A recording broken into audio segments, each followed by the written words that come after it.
தமிழ் பேசும் நல்லுள்ளங்களுக்கு வணக்கம். நேயர்களே, இது உங்கள் ஸ்பார்க் தமிழ் ஆடியோ புக்ஸ். இதுவரைக்கும் நம்ம சேனலை சப்ஸ்கிரைப் பண்ணாதவங்க சப்ஸ்கிரைப் பண்ணிக்கங்க. அப்படியே பக்கத்தில் இருக்கிற பெல் பட்டனையும் கிளிக் பண்ணிக்கங்க. இந்த கதை நான் வாசிக்கிற விதம் இதெல்லாம் உங்களுக்கு பிடிச்சிருந்தா கதை கேட்கும் ஆர்வமுள்ள உங்க நண்பர்களுக்கு ஷேர் பண்ணுங்க, லைக் மற்றும் கமெண்ட் பண்ணுங்க. மெல்ல திறந்தது கதவு. ஏய், அவன் பில்டிங் மேல நிக்கிறாண்டி, சாக போறன்ட்டு கத்தி கொண்டு வந்தாள் நிர்மலா. என்னடி அதுக்கு இப்போ அலட்டி கொள்ளாமல் கேட்டால் லாவண்யா. ஏய் லூசு, உன்னை காதலிச்சு காதல் தோல்வியில சாக போறேன்னு சொல்லிட்டு காலேஜ் மாடியிலிருந்து குதிக்க ரெடியா நிக்கிறாண்டி அவன். அவன் சண்முகம், இன்ஜினியரிங் தேர்ட் இயர். அமைதியானவன், யாரிடமும் அதிகம் பேச மாட்டான். தான் உண்டு தன் படிப்பு உண்டு என்று இருப்பவன்.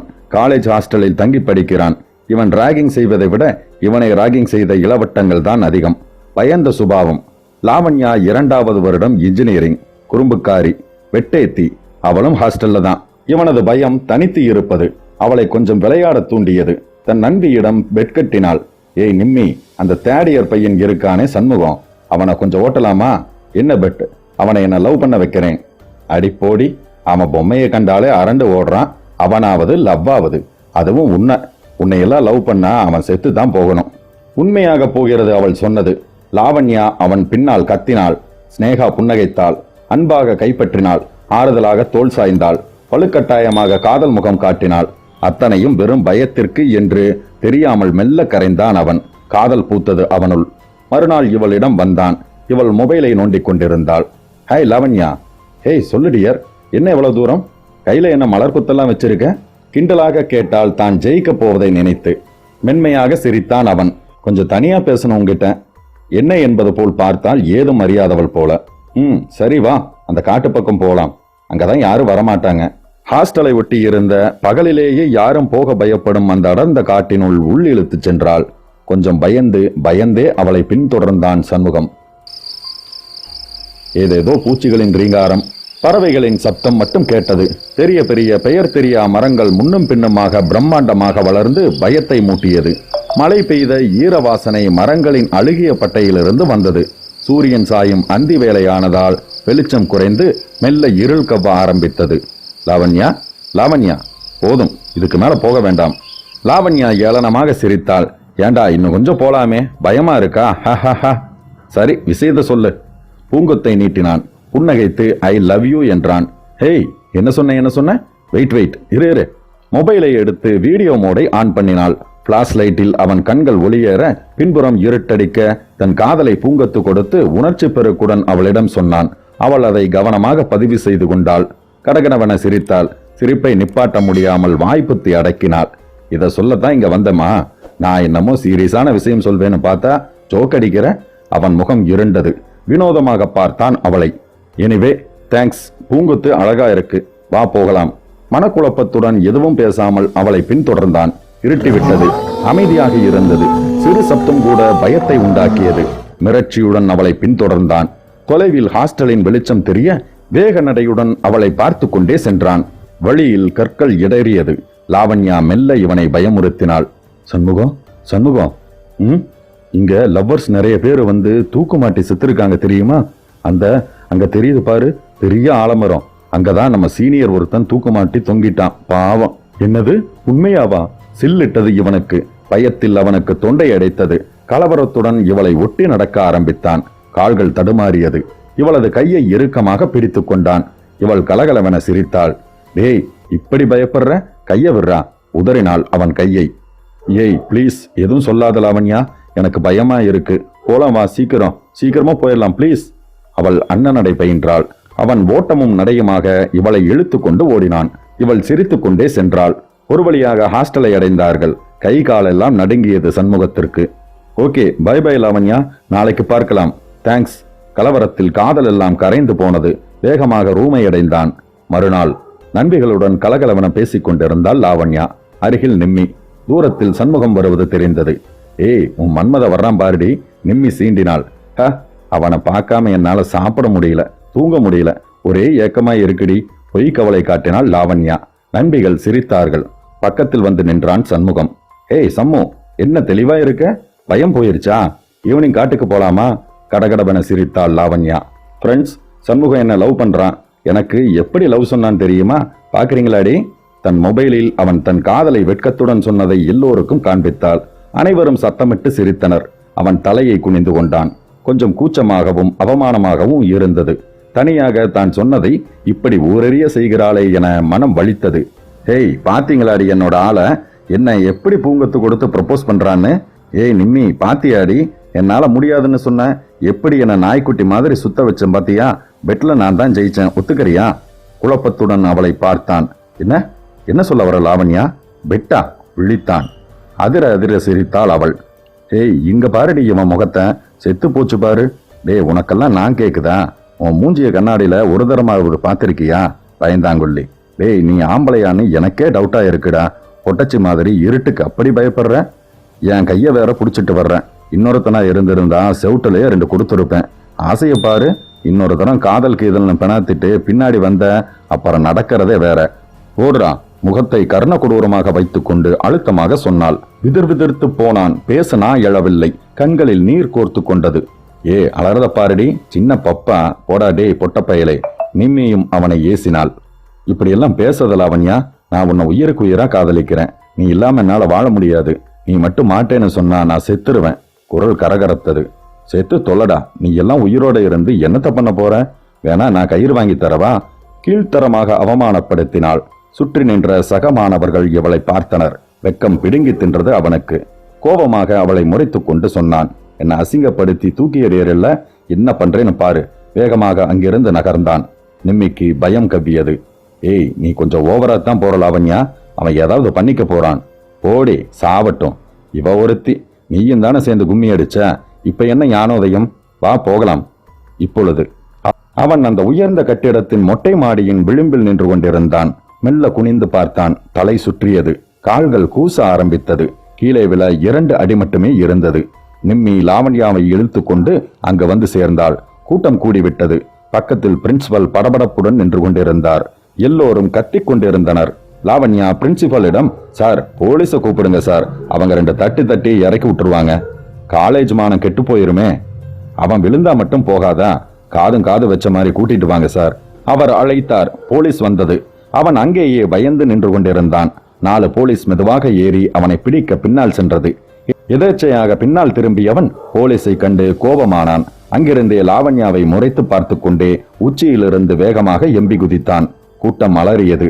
லாவண்யாவிற்கு நெஞ்சம் பக்கென்று அடைத்தது. அதிர்ந்து போனாள். தலை தெரித்து ரத்தம் பீரிட பெரும் சத்தத்துடன் தரையில் விழுந்தான். லாவண்யா அருகில் ஓடி வந்தாள். உயிர் துடிக்க உடம்பு உதற இவளை வெறித்து பார்த்து கொண்டே அடங்கினான். ஆம்புலன்ஸ் அலரும் சத்தம் கேட்டது. அவசரமாக சண்முகத்தை ஏற்றிக்கொண்டு கிளம்பியது. எல்லாம் முடிந்து உடலை பொட்டலமாக அவனது வீட்டிற்கு அனுப்பினார்கள்.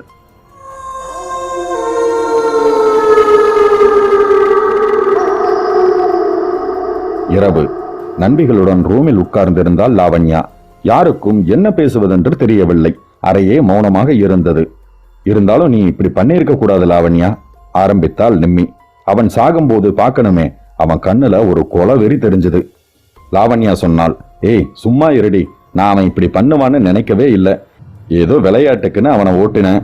அவன் இப்படி சீரியஸா எடுத்துப்பான்னு தோணல. நீ கொஞ்சம் ஜாக்கிரதையாவே இருடி, பயம் காட்டினாள் இன்னொரு தோழி. லாவண்யா அவளை பார்த்தாள். தொண்டை ஏதோ அடைத்தது. அவனை பற்றி பேசி பேசியே இரவை கழித்தனர். நடுநிசி. இரவு 3 மணி. எல்லோரும் அந்த அகால வேளையில் அசந்து தன்னை மறந்து தூங்கிவிட்டனர். லாவண்யாவிற்கு தூக்கம் வரவில்லை. சண்முகம் பூங்கத்து கொடுத்து காதலை சொன்னது, அவன் இறக்கும்போது தன்னை வெறித்து பார்த்தது மாறி மாறி மனதில் ஓடியது. மெல்ல கதவு திறக்கும் ஓசை கேட்டது. படபடத்தது மனது. இந்த சமயத்துல யாரு? வெளிக்காத்து சத்தம் இல்லாமல் உள்ளே நுழைந்தது. வியர்வை வழிந்தது இவளுக்கு. மெதுவாக நிம்மியை அழைத்தாள். அவள் எந்திரிக்கவில்லை. அறை சலனம் இல்லாமல் அமைதியாக இருந்தது. நடுக்கத்துடன் வாசலுக்கு வந்தாள். கதவு திறந்து கிடந்தது. காற்று சப்தத்துடன் அடித்தது. எதிரே மரங்கள் அசைந்து சலசலப்பை உண்டு பண்ணின. இருள் கவ்வி இருந்தது. பயமறியா அவள் கொஞ்சம் பயந்தாள். அந்த நடுநிசி இருளில் பார்த்து கொண்டிருந்தவள் பின் சரேலன ஏதோ ஓடுவது போல் இருந்தது. வேகமாக திரும்பினாள். முகத்திற்கு நேராக கருப்பு உருவம் ஒன்று நின்றது. மிரண்டு போய் அதிர்ந்து பார்த்தாள். மறைந்தது. யாரும் இல்லை. நெஞ்சம் படபடக்க வேகமாக ரூமுக்குள் வந்து நிம்மியை அணைத்து கொண்டு படுத்தாள். கண்களை இறுக மூடிக்கொண்டாள். வெளியே காற்று சத்தத்துடன் ஊளையிட்டுக் கொண்டிருந்தது. மறுநாள் காலை, லாவண்யா, லாவண்யா, எந்திரி, மணி 10 போகுது, எந்திரிடி. நிம்மி ஊருக்கு கிளம்ப தயாராகி இருந்தாள். விழித்து பார்த்தாள் லாவண்யா. என்னடி, எங்கே கிளம்பிட்ட? இல்லடி, நேத்து அவன் செத்ததை பார்த்ததுல இருந்து மனசே சரியில்லை. அதுவும் இல்லாம அவன் சாவுக்கு நானும் காரணமாயிட்டேன்னு கொஞ்சம் பயமா வேற இருக்கு. அதுதான் 2-3 நாளைக்கு ஊருக்கு போலான்னு கிளம்பிட்டேன். நீயும் இங்க இருக்காத, கொஞ்ச நாள் ஊருக்கு போய் இருந்துட்டு வா, அதுதான் சரின்னு படுது எனக்கு. நான் எங்கடி போறது? எங்க அம்மா அப்பா அக்காவை பார்க்க வெளிநாடு போயிருக்காங்க. வர்றதுக்கு 15 நாள் ஆகும். வேற ரிலேட்டிவ்ஸ் யாரும் இங்க இல்லடி. நான் சொல்றத சொல்லிட்டேன், உன் இஷ்டம். நம்ம பசங்களும் யாரையும் இல்லை, 1-2 பேரை தவிர எல்லோரும் கிளம்பிட்டாங்க. விட்டா போதுமென அவசரமாக சொல்லிவிட்டு கிளம்பினாள். ஏய் ஏய் நிம்மி, நில்லுடி. ச, இவ வேற. லாவண்யாவுக்கு கொஞ்சம் பயம் கவ்வியது. மனசை தேத்தி கொண்டாள். கோபம் வந்தது. என்ன பெருசா ஆக போகுது, பயந்தாங்கோழி பயலுக. மதியம் சாப்பாடு செல்லவில்லை. ஜன்னல் வழியே அந்த காட்டையே வெறித்து பார்த்து கொண்டிருந்தாள். மனம் எங்கெங்கோ ஓடிக்கொண்டிருந்தது. நேரம் போனதே தெரியவில்லை. மெல்ல மெல்ல இருள் கவ்வியது. பறவைகள் சத்தமிட்டு கொண்டு பறந்த ஒளி மனதை ஏதோ செய்தது. அந்தி வேளையில் அந்த காடு கொஞ்சம் விகாரமாக உருமாறியிருந்தது. ஜன்னலை சாத்திவிட்டு கட்டிலில் படுத்தாள். லைட்டை ஆன் பண்ணிவிட்டு ஃபேனை ஓட விட்டாள். ஃபேன் சுத்தும் சத்தம் மட்டும் கேட்டுக்கொண்டிருந்தது. மனம் அமைதியின்றி இருந்தது. ச, பேசாம நாமும் எங்கேயாவது போயிருக்கலாமோ? அம்மாட்ட கேட்கலாமா? அம்மாவிடம் பேசலாம் என்று மொபைலை எடுத்தாள்.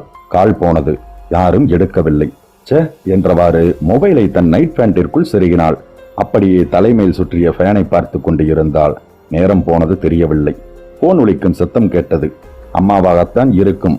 எடுத்தாள். கட்டாகி இருந்தது. புது நம்பராகவும் இருந்தது. திரும்ப அழைக்க மனமின்றி போனை கீழே வைத்தாள். திறந்திருந்த கதவை மூடிவிட்டு வந்து அமர்ந்தாள். வெறுப்பாக இருந்தது. இன்னைக்கு பொழுது மட்டும் ஓட்டிட்டா போதும், நாளைக்கு கிளம்பிடணும் நினைத்து கொண்டாள். நேரம் போகவில்லை. மொபைலை எடுத்து நோண்டினாள். ஏதேதோ படங்களை பார்த்து கொண்டிருந்தாள்.